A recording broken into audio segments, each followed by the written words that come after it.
Băgați de seamă să nu vă înșele cineva, fiindcă vor veni mulți în numele meu și vor zice, eu sunt Hristosul, și vor înșela pe mulți. Veți auzi de războaie și vești de războaie. Vedeți să nu vă spăimântați, căci toate aceste lucruri trebuie să se întâmple. Dar sfârșitul tot nu va fi atunci. Un neam se va scula împotriva altui neam și o împărăție împotriva altei împărății. Și pe alocurea vor fi cutremure de pământ, foamete și ciumi. Dar toate aceste lucruri nu vor fi decât începutul durerilor. Atunci vă vor da să fiți chinuiți și vă vor omorî și veți fi urâți de toate neamurile pentru numele meu. Atunci mulți vor cădea, se vor vinde unii pe alții și se vor urâ unii pe alții. Se vor scula mulți proroci mincinoși și vor înșela pe mulți. Și din pricina înmulțirii fără de legii, dragostea celor mai mulți se va răci. Dar cine va răbda până la sfârșit va fi mântuit. Evanghelia aceasta a împărăției va fi propovăduită în toată lumea ca să slujească de mărturie tuturor neamurilor. Atunci va veni sfârșitul. Pustiirea Ierusalimului și venirea Fiului Omului. De aceea, când veți vedea urăciunea pustiirii despre care a vorbit prorocul Daniel, așezată în locul sfânt, cine citește să înțeleagă, atunci cei ce vor fi în Iudeea să fugă la munți. Cine va fi pe acoperișul casei să nu se pogoare să-și ia lucrurile din casă și cine va fi la câmp să nu se întoarcă să-și ia haina.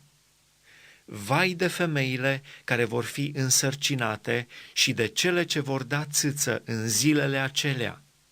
Rugați-vă ca fuga voastră să nu fie iarna nici într-o zi de sabat, pentru că atunci va fi un necaz așa de mare cum n-a fost niciodată de la începutul lumii până acum și nici nu va mai fi. Și dacă zilele acelea n-ar fi fost scurtate, nimeni n-ar scăpa. Dar din pricina celor aleși, zilele acelea vor fi scurtate. Atunci, dacă vă va spune cineva, iată, Hristosul este aici sau acolo, să nu-l credeți. Căci se vor scula Hristoși mincinoși și proroci mincinoși. Vor face semne mari și minuni, până acolo încât să înșele, dacă va fi cu putință, chiar și pe cei aleși. Iată că v-am spus mai dinainte. Deci, dacă vă vor zice, iată-l în pustie, să nu vă duceți acolo. Iată-l în odăițe ascunse, să nu credeți. Căci cum iese fulgerul de la răsărit și se vede până la apus, așa va fi și venirea Fiului Omului. Oriunde va fi stârvul, acolo se vor aduna vulturii. Îndată după acele zile de necaz, soarele se va întuneca, luna nu-și va mai da lumina ei, stelele vor cădea din cer și puterile cerurilor vor fi clătinate. Atunci se va arăta în cer semnul Fiului Omului.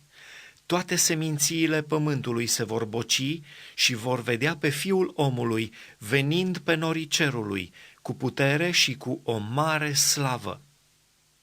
El va trimite pe îngerii săi cu trâmbița răsunătoare și vor aduna pe aleșii lui din cele 4 vânturi, de la o margine a cerurilor până la cealaltă. De la smochin învățați pilda lui.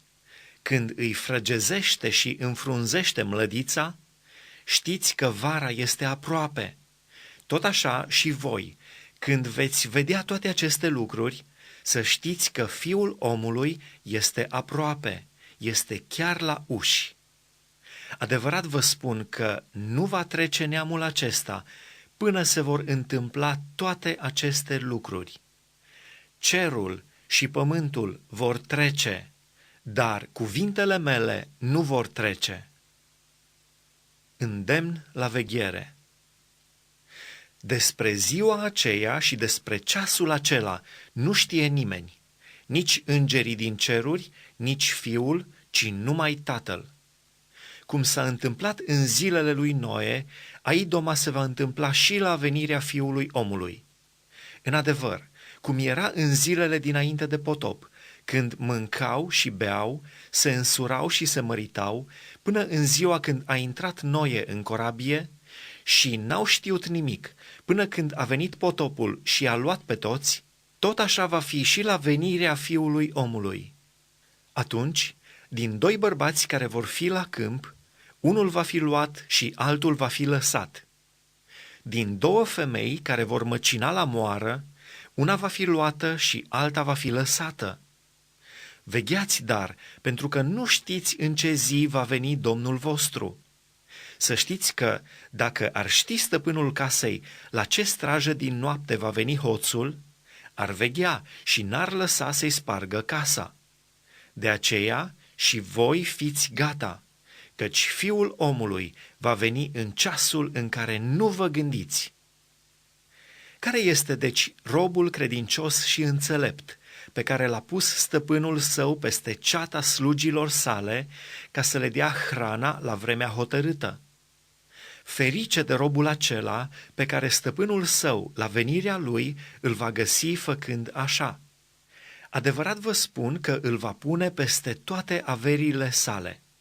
Dar dacă este un rob rău care zice în inima lui, stăpânul meu zăbovește să vină, dacă va începe să bată pe tovarășii lui de slujbă și să mănânce și să bea cu bețivii, stăpânul robului aceluia va veni în ziua în care el nu se așteaptă și în ceasul pe care nu-l știe. Îl va tăia în 2 și soarta lui va fi soarta fățarnicilor. Acolo va fi plânsul și scrâșnirea dinților.